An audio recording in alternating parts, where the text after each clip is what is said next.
Greetings, everyone, and welcome to another episode of the Critical Podcast. My name is Jimmy Good, and this week I'm talking with the community manager of Critical Reviews, my sister, Katie Bronson. Katie, how are you doing? I'm doing all right. I'm a little tired. Why are you tired? Because we got up at 2:50 a.m., about 3 o'clock our time in Minnesota. In Florida, it was 3:50 or 4 a.m. Why did we get up that early, and why were we in Florida? We were in Florida because we were on a trip to Disney World, and we had to come home, which is sad.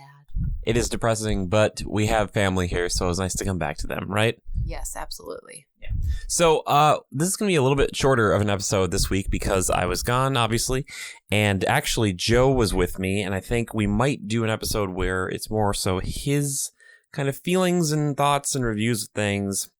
But I wanted to sit down with Katie and talk a little bit about our trip as Disney veterans, as such as we are. Here's how we're going to do this. I think we're going to talk about kind of the three major things, which was our room, the rides, and the food. Those are kind of big things. So, Katie, Disney's Pop Century, where we stayed. What did you think of it? I was actually really surprised with how nice it is because I think just like growing up, we were always kind of at moderate resorts or higher end. So staying at kind of a value resort like that, I was a little concerned about the rooms, the room size, and just the overall atmosphere.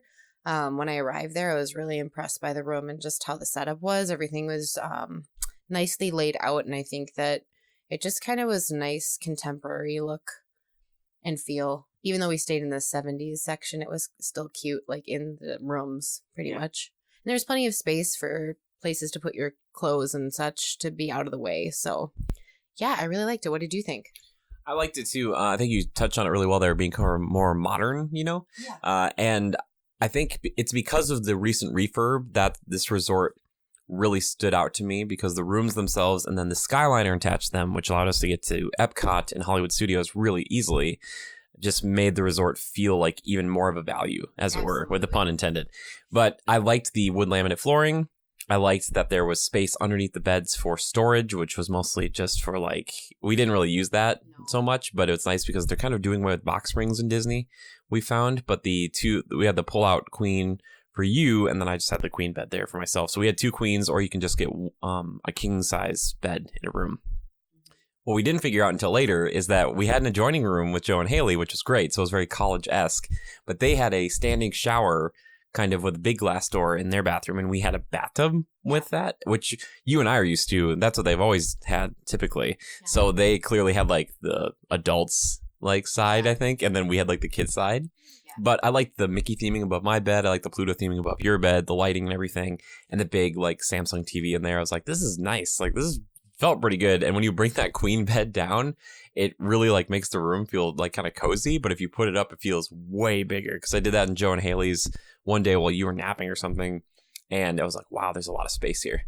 But then I retired after like 10 minutes because I'm like, I'm going to go take a nap too. I was like, this is where I was just sitting in a chair watching like 47 Ronin or with like Keanu Reeves. I'm like, no, I'm not doing this. I'm like, bye guys.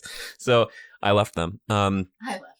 But I would definitely recommend Pop Century. It is still really kitschy on the outside from like all the like the big like Baloo and Mowgli and stuff like that. But I think it was really worth it. And don't be scared off by the look of it. But the price alone was very reasonable, I thought. Yeah, I agree. I was just going to mention that hideaway bed was probably my favorite aspect of that room. It's so cool that it can actually turn into a desk. And like a sitting area, you could actually, I guess it's not a desk, really. It would be like a table. You could sit down.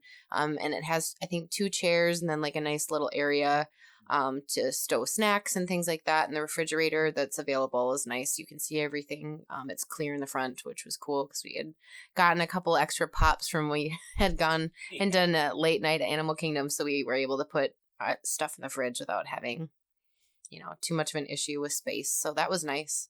One thing that we both noticed that there seemed to be every night, like it almost sounded like there was an ice maker making ice, but we don't have an ice maker in our room. So there's like a few weird noises in our room. But besides that, pretty good. We should still ask. We probably tell them about that water. It looked like there was like maybe some water thing going on.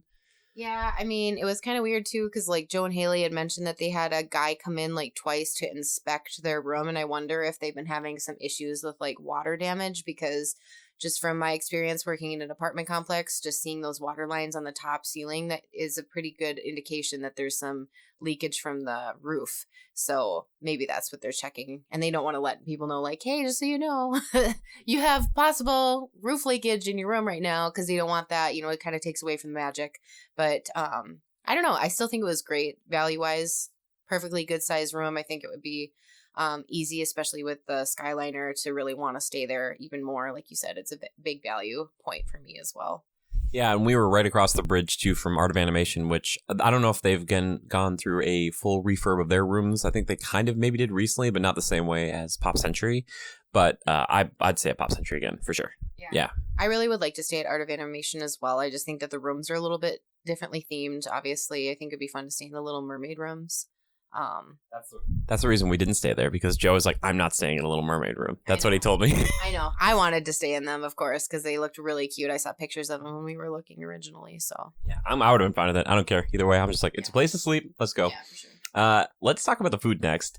We did kind of 4 special outings as far as food went, in and amongst doing kind of other things here and there for like kind of picking up things quickly or kind of doing like over-the-counter stuff. But we went to Le Cellier in Canada, Takumi Ta in Japan, went to Zena over at Animal Kingdom Lodge, and then finally we went to... The drive-in? No. What? Don't you remember? I'm so tired. Me too. I'm trying to remember. I think there's a 4th. What was the 4th one? We went to another place. I don't think so. Yar. We went to the dine-in. Wait. Let me use my brain. Tap, tap. We're both so tired. This is the worst. Tap, tap, tap. Tap, tap, tap.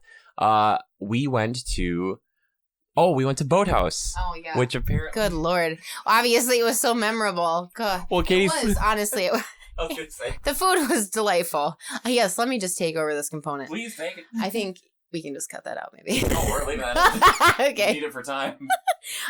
Anyway, so basically, the first place that we ate at was Takumi Ta, as Jimmy had mentioned. We had a late night reservation at 8 p.m. And it was kind of, I think, the best part of the whole entire trip, to be honest. We were just talking about this earlier with our mom, that I've never been on a place and property where it is absolutely silent at a dining place. And other than the fireworks going off at some point, it was very quiet. Yeah, quiet, not silent. Like, they had music. Well, yeah. I just meant, like, comparatively, like, when you're in, like, a restaurant vicinity, like, there's just people everywhere, and it's like, oh, like, there's just, like, a bunch of people talking and such. So, and the attention to detail, and then the quality of the service was amazing. So I just really enjoyed that aspect of it. Of course, the food was absolutely incredible. I'll let you talk a little bit more about your experience. I chose to get sushi. There was a menu item that was $37, and that had, I want to say like 10 like rice balls with different variances of raw fish, what have you, and then like some sauces on top. And then they came with a couple different variants. Like they had, oh goodness gracious, soy sauce on the side, and then 2 other sauces that you could dip and like kind of mix and match what you wanted to put with your food. And that was delicious. And then I also chose to get the cheesecake. And to be honest, I can't remember all of the different flavors because it was very different. I literally welled up eating that cheesecake. There was some like pumpkin and I think like some cinnamon kind of flavors in it. It was absolutely delicious, but I'll let you talk about the Wagyu beef. Yeah, I think I might make a full separate review video for Takumi Ta and Rise of the Resistance. I was thinking about that. I don't know. Do you think that's a good idea? Yeah, I agree. So I can go really in depth on it. I will just say this. My meal was transcendent. Yeah. And I don't want to say life-changing, but I have not really ever cried over a meal before. So keep that in mind. And this was earlier in the trip. It wasn't like my last day where I was like really, really tired and stuff. I was still pretty lucid and cognitive functioning. See, look at me. I can't eat anymore. But my cognitive functionality was firing on all cylinders, but it was really great. And not only was my food exceptional, it's the best beef I've ever had ever. But I really enjoyed our server, Ayumi, who was just fantastic. She would go away for maybe a minute to go do something and come back and be like, she would thank us for our patience. And you just look at her and you're like, are you kidding? Like, it's not a big deal. And she actually gave me a little tour of the actual place because it's kind of separated into different elements between like water and wood and paper and everything. And it was so lovely. I really enjoyed that. And I would go back there, and I will try to go back there every time I go to Disney because it is a truly magical experience. The only negative component I could say about Takumi Ta is that we didn't do the 2-hour dining experience for 100. I think it was like 120 to 150, depending on what dining experience you choose. Now knowing how many elements go into that place, I would absolutely spend the money on it. It was worth every penny, every bite you took. It was just amazing. Perfect. Yep, and thankfully Joe and Haley thought so too because they were really scared when I first showed them the menu because like a lot of this was just menu and they look at the menu and they're like, oh no, it's kind of expensive. But then once they went to all these places, they kind of seemed to enjoy it. Earlier that day though, we kind of doubled up on this because Katie joined our trip a little bit, not last minute, but we went to Le Cellier earlier that day. And it was really good, I think, for me because I got to get the filet over there, which I've gotten in the past. It's one of the more pronounced steaks on property. A lot of people kind of like look towards Le Cellier as one of the places to get the best steaks. And it was good. You know, I enjoyed it. It was wonderful. I actually got mashed potatoes instead of the risotto this time underneath, which was a really good call. And you had the... I think it was like a bacon cheese soup. Wasn't like quite super spicy, but it was good. And then of course the bread. Our waitress was a little apprehensive with like giving us the bread and had kind of a little bit, not necessarily an attitude. I won't say that as much, but just that it was kind of like, oh, you're getting the soup.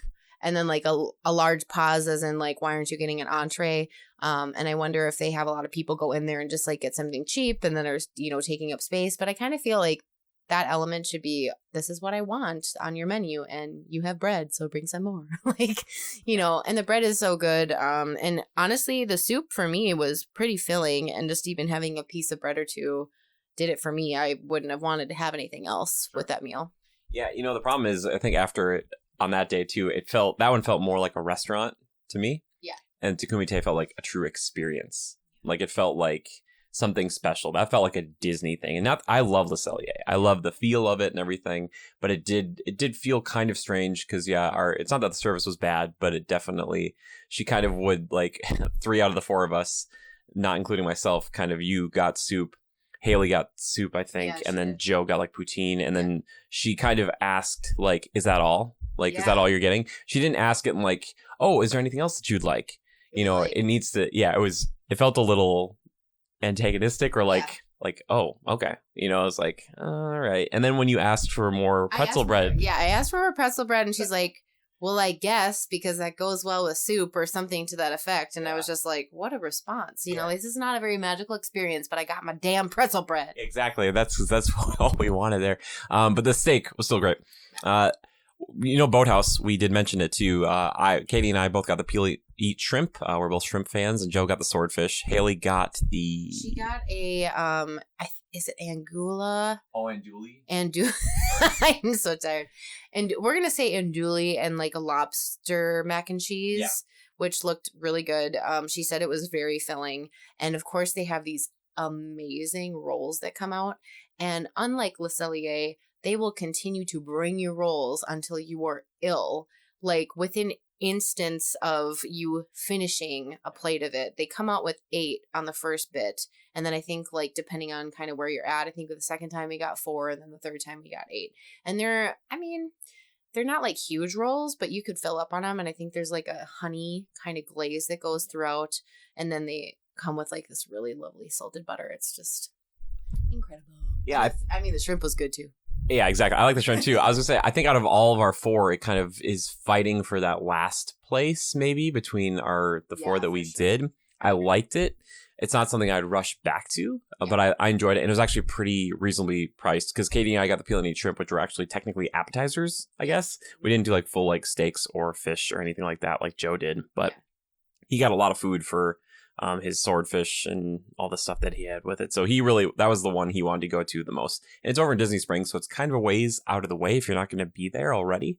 And that I found that to be a little kind of time consuming And then Katie and Haley got gelato and didn't feel great afterwards. Yeah, I'm wondering if part of the reason we didn't feel great is maybe like gelato in itself is just like really rich, but then this is like supposedly from Italy, like the actual gelato. It's not like Americanized. So there's like different elements in it. And so both of us, like, even though we got different types of gelato, just kind of were like, whoa, got a little, I don't know, like got rot kind of situation going on. Didn't feel great. What was the name of the gelato place again? I think it's like Vivioli or something like that. I can't remember exactly. Making an impact. But you know what did make an impact? Sanaa.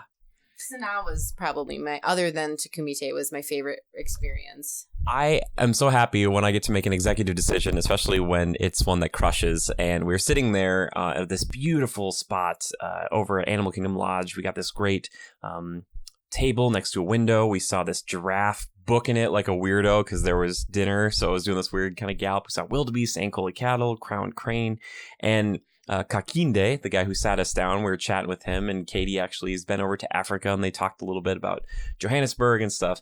And we were talking to we had two waitresses. One was in training, who, ironically, I don't understand how this works, but the one that was in training used to actually drive the Jeeps or the trucks for the Kilimanjaro safaris. Yeah. And I was wondering like how you transfer if you're like, yeah, I want to be a server. You know, like that's such a different thing. But they were both great. They were wonderful. And I love talking with them. But I kind of just said like for the group that we're getting the bread service, which I think maybe was the best part of it, which they come out with 5 different kind of it's non-bread. Yeah, 5 kind of, I don't know, like slices or circles of it or whatever. Yeah. Give me this. I'm going to talk about this bread.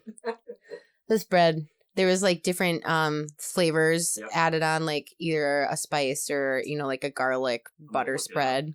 And then it comes with how many different sauces, Jimmy? Or like maybe like bunch. Like between like 8 and 10, I would say. Yeah.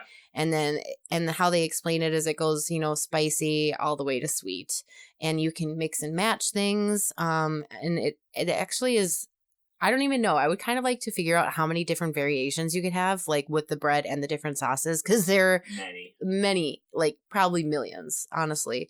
And just to like have that creative experience of like trying one, you know, specific bread and then mixing 2 of the sauces together, and it just being like magic in your mouth. You just don't know what you're going to get because each experience is different.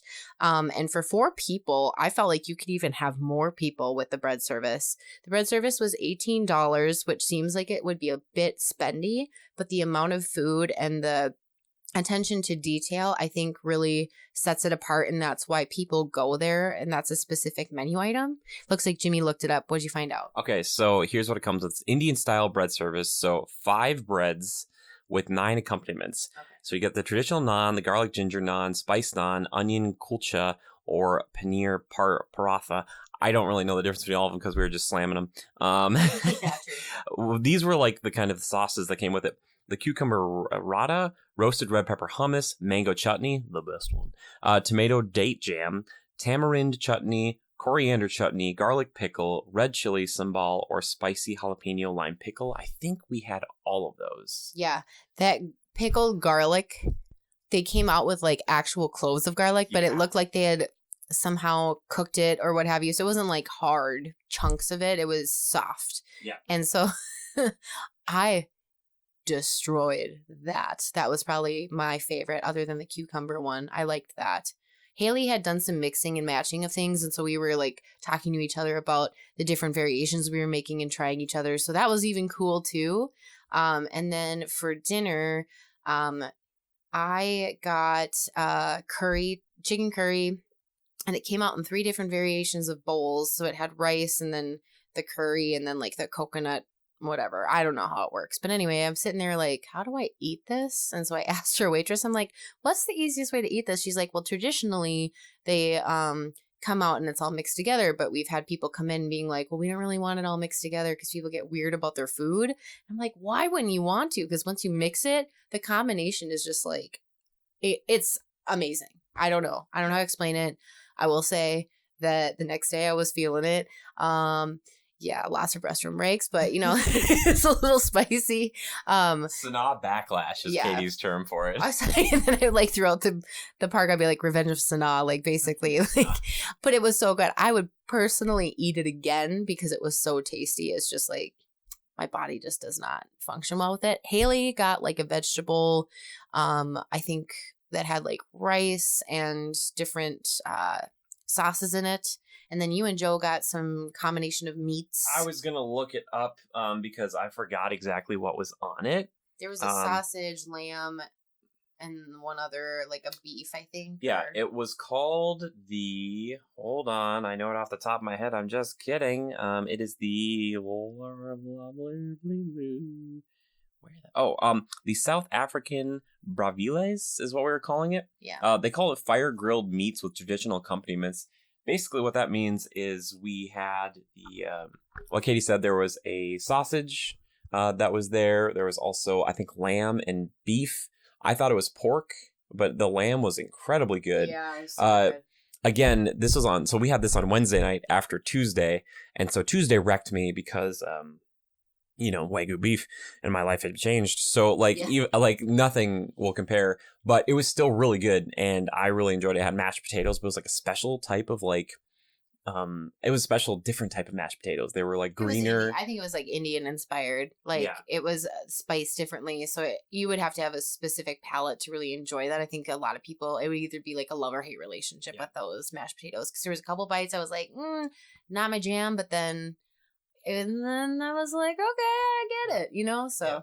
I really enjoyed it, though. And we were going to do dessert, but then we did the Animal Kingdoms after our event. So we were going to go over there and eat our weight in ice cream and drink pop and all that stuff. But out of the 4 kind of major ones, we also did the sci-fi drive-in, which is pretty decent, too. I actually really enjoyed it. It was kind of a nice chill thing for us to do that last day. I was like, I kind of forced them into it, but I knew once they got in there, they'd be like, yeah, this is pretty cool. Because you go in and you kind of sit down and you kind of like an old 1950s, I think, kind of drive in. We didn't get to sit in the car because we didn't have a reservation, but we sat at one of the tables and they got a good view of it. But more just standard American fare. But Katie, for you, out of the 4 kind of big ones that we did, do you have a ranking for them at all? Yeah, Takumi Ta obviously won. I think Sanaa, just the vibe was way different, and we were crying because we were laughing so much. I don't know if it was just the vibe of the place, but the 4 of us were just so cohesive, and I think maybe it was that goddamn breadboard. People were just we gotta together. Yeah, it does. It brings people together. Get the bread, man. Yeah. So that was probably my second. Boathouse actually, I think for me hit over Le Cellier just because I liked the bread service. Sure. The bread in itself, I could have just eaten the bread and been fine, and it was beautiful. I actually did a mini tour of the bathroom when I went there. Everybody says the Tango bathrooms are the best on property. I beg to differ. I think there are places in Disney Springs probably that have really good ones. I've never been into all of them, but I frequent restrooms. So I rated especially after Sanaa. After Sanaa, for sure. But that was pretty cool. And then, of course, Le Cellier, and then the sci-fi drive-in. So yeah, those are the big ones.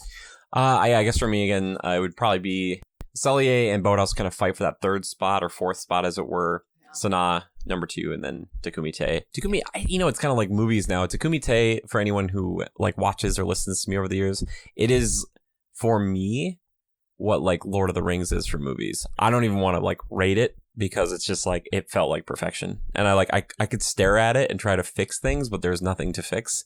And I even got to speak to the manager for a bit, and it was just, it was amazing. It was just, oh my gosh, I want to make sure that place, I want to be a regular there. I want that. And I forgot to say this, but I'm a huge, anime fan, as a lot of people probably know. So I got to kind of use a little bit of the Japanese I do know. And it was really great because when I would say it, you could see it even on some of the other waitresses that came and helped us out. When I would say, thank you, I'd be like, arigato gozaimasu. Their faces would light up, right? You saw that? Mm-hmm. Yeah, Ayumi, actually, our waitress was like, how do you know Japanese? Yes. She was very direct. She's like, after a third of the way or halfway into the meal, she's like, how do you know Japanese? Yeah. But she said it in her accent. And I was like, oh, I'm kind of like an anime fan or whatever. And I was like, I love your country. And she was very, very happy about that. So I was like, I only know a little bit.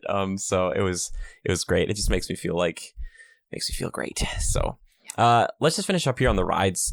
We're not really going to talk about all of them. Yeah. But you should probably talk about a few of your favorites, because I want to hear about it. Well, I could go in depth about, the traditional rides that you grew up with, but I think, of course, Carousel Progress is my absolute favorite ride. Still is. Loved it. Above all others. Above all others. I don't care what anybody else says. Unpopular opinion. Living with a Land again. It was actually really cool. I haven't been to Disney now for about 6 to 7 years, so just like going on that again and seeing all of the stuff that was there, but just kind of like reliving the experience for the first time. Because I got to go on it at night. I don't think I've ever been able to do that. So that was really cool. And then being able to go to Pandora at night was incredible. I know some people have like negative comments about it, but I was amazed and just blown away. I literally went back into childhood and was just like, oh my gosh, what's that? And I really liked, because I like slow rides, Navi River Journey will be one of my new favorites. I know a lot of people don't like that and they think that it was just kind of like a short version of, it could have been more. Absolutely. I think they ran out of budget. You could definitely see it. There was a lot of like attention to detail throughout the beginning, and then like at the end we're like sitting there while we're waiting to dock back, and it's like fiber optics like at the end of it, and just like kind of pretty rocks, but there's not a whole lot to look at the very end. And then there's like, I think you said at one point there's like a butterfly or something, like one moving butterfly. So that was really cool. We went on Flight of Passage, again, very incredible. However, I got very sick. I had a hard time walking after that, but it was really, really, really cool. Just like the walkthrough, just theming and everything with that was really neat. And of course, which we would maybe talk about in a separate one, you're going to go in depth about it, was Rise of the Resistance, and then of course Smuggler's Run. Won't go into too much detail for those of you who haven't been able to go on those rides, but just for spoilers, but absolutely incredible. Attention to detail again. The immersion, I've never seen anything like it, especially with Rise. There was just like so many components, even though I kind of knew what was going to happen in certain aspects of it. I'd seen some videos on it, just like going in, there's a couple of things that happen that you might have a different experience than other people would on the ride. So I liked that aspect. Yeah. How about you? Yeah, I would say, what I think our best ride experience was first night. All four of us went on Big Thunder Mountain. And we had a really good time. And we did Seven Dwarfs Mine Train. And I don't think we really got to do another night like that. And I think if I could go back, I would have made our after hours event for Magic Kingdom instead, because Joe really wanted to do Animal Kingdom a lot. And originally I had booked kind of like 2 morning fast pass situations for Animal Kingdom and that after hours event, just so Joe could get his fill. But at the same time, I think if we could go back to Magic Kingdom some more, that would have been great. However, going to see Pandora at night, that was a lot of fun. I really enjoyed that. I personally wouldn't have changed that experience. I mean, just going to after hours events at the Magic Kingdom, when before they had that, it was just extra magic hours. When we would go, I think it would be open until like 2 or 3 in the morning, and you just take advantage of that, like going on Big Thunder and Splash and Space Mountain, like on and on and on. But I think having that experience in Pandora at night, if you go, you want to be able to see the bioluminescent forest. Like if you can't see it, that kind of takes away from the elements. I think it'd be cool at day, during the day. Yeah. I didn't get to go to Animal Kingdom during the day this time, but it was great. So yeah. I will say this though. The Star Wars stuff, incredible. Shout outs to our friends that we made in line, Ryan and Megan. Yeah, congratulations on your wedding. They're on their honeymoon, and I had to fly the Millennium Falcon with Ryan, and it was really fun. We were both pilots together, and you could tell that we were just both like little boys, just like for the first time. For the first time, yeah. We just became friends immediately. And Rise of Resistance, we'll make a whole video about that technical marvel. Insanity. And we got to ride it 3 times, which is crazy. We got up really early to do it, paid for Ubers to do it. But yeah, like I said, we'll get more into that in future videos, but I just want to stop here for just a minute and talk about all this and this amazing trip. And the best part about the trip was you, Katie. Oh, stop it. Honestly, it was so much better. I loved going to Joe and Haley, obviously, but having you there too was great, because you're a veteran. You can keep up with me. You did great. Fun. Yeah. It was a great time. I would love to do it again. Yeah. Well, until next time, if you guys have any questions or feedback, we kind of didn't do our time killer stuff. That's what we've been doing this last week, and community feedback and questions. But send us some questions. Ask us questions about the rides and, more about the food or whatever else you want us to talk about. We can make videos about it. And this is a little bit different because we're doing just an audio version of the podcast. We normally do like a video version. Let us know if you want to do more stuff like this, whatever else. But the hashtag Critical Podcast. And I am at Jimmy013. If you want to find Katie on Twitter, Katie, where can they find you? Katie Brownson48. Hit me up. Yes. Bro and woman and other people. And all. All. And whole spectrum. Exactly. But if you want to support us, we have a Patreon, we've got a Spreadshirt, or you could just talk to us on Twitter and our Discord. We'd love to see you there. Until next time, though, just remember to adapt and overcome. Exactly. Bye-bye. Bye. See you real soon.